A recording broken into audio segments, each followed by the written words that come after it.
एक छोटे से गांव में एक गरीब किसान रामू अपनी पत्नी सुमन और 2 बच्चों के साथ रहता था। रामू के पास अपनी जमीन तो थी, परंतु वह बहुत उपजाऊ नहीं थी। हर साल रामू अपनी मेहनत से खेती करता, लेकिन फसल अच्छी नहीं होती थी। गरीबी और कठिनाइयों से घिरे होने के बावजूद रामू के दिल में यह हमेशा विश्वास था कि एक दिन उसकी मेहनत रंग लाएगी। एक साल गांव में बहुत भारी बारिश हुई, जिससे फसलें बर्बाद हो गई। रामू की स्थिति और भी खराब हो गई। अब उसे अपने परिवार का पेट भरने में भी कठिनाई होने लगी। गांव के अन्य किसान भी अपनी हालत से परेशान थे, लेकिन उन्होंने अब हार मान ली थी। उन्होंने शहर जाकर मजदूरी करने का निर्णय ले लिया था, पर रामू के मन में यह विचार घर कर गया कि वह हार नहीं मानेगा। वह जानता था कि कठिनाइयों से घबराने की बजाय उन्हें पार करना ही असली जीत होती है। एक दिन रामू अपने खेत में बैठा सोच रहा था कि कैसे वह अपनी बंजर भूमि से उपजाऊ फसलें उगा सकता है। तभी गांव में एक वृद्ध व्यक्ति बाबा शंकर, जो ज्ञान और अनुभव से भरे थे, वे वहां आए और उन्होंने रामू की चिंता देखी और पूछा, बेटा क्या बात है, तुम इतने परेशान क्यों हो? रामू ने बाबा शंकर को अपनी समस्या बताई।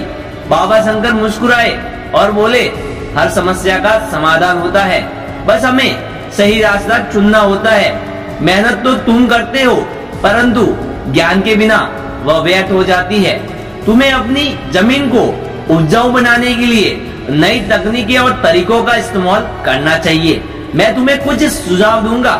बाबा शंकर ने रामू को बंजर भूमि को उपजाऊ बनाने के लिए कुछ सरल तरीके और तकनीकें बताई। उन्होंने उसे फसल चक्र, मिट्टी की जांच और उर्वरक उपयोग की जानकारी दी। रामू ने बाबा की बातें ध्यान से सुनी और निर्णय किया कि वह इन सुझावों को अपने खेत में लागू करेगा। अगले कुछ महीनों में रामू ने अपने खेत में कड़ी मेहनत की। उसने फसल चक्र अपनाया, मिट्टी में उर्वरक मिलाया और पानी की उचित व्यवस्था की। उसकी मेहनत और नए ज्ञान के परिणाम स्वरूप उसकी जमीन में अद्भुत परिवर्तन आ गया। अब उसकी फसलें हरी भरी और लहराने लगी। रामू की सफलता देखकर गांव के अन्य किसान हैरान रह गए। उन्होंने सोचा कि रामू ने कोई जादू किया होगा, लेकिन रामू ने बताया कि यह कोई जादू नहीं, बल्कि सही मार्गदर्शन और कड़ी मेहनत का परिणाम है। उसने अपने ज्ञान को गांव के अन्य किसानों के साथ साझा किया और धीरे धीरे पूरे गांव में नए खेती के तरीके बतनाए और अपनाने और जानने लगे। कुछ वर्षों में रामू और गांव के अन्य किसानों की स्थिति पूरी तरह से बदल चुकी थी। जहां पहले वे गरीबी और कठिनाइयों में जी रहे थे, अब उनके पास पर्याप्त अनाज, पैसा और खुशहाली भी थी। रामू का साहस और ज्ञान ने न केवल उसे बल्कि पूरे गांव को गरीबी से बाहर निकाल दिया था। इस कहानी से हमें यह शिक्षा मिलती है कि कठिनाइयों की जीवन का हिस्सा होता है, लेकिन उनसे हार मानने की बजाय उनका सामना करना सीखो, क्योंकि सामना करने से ही सफलता मिलती है। केवल मेहनत ही नहीं, सही दिशा और ज्ञान भी आवश्यक होता है। सही मार्गदर्शन और आत्मविश्वास के साथ कोई भी कठिनाई दूर की जा सकती है।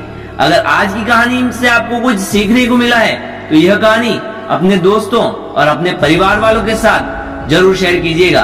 और ऐसी और कहानी देखने के लिए हमारे चैनल को लाइक, शेयर और सब्सक्राइब जरूर कीजिएगा।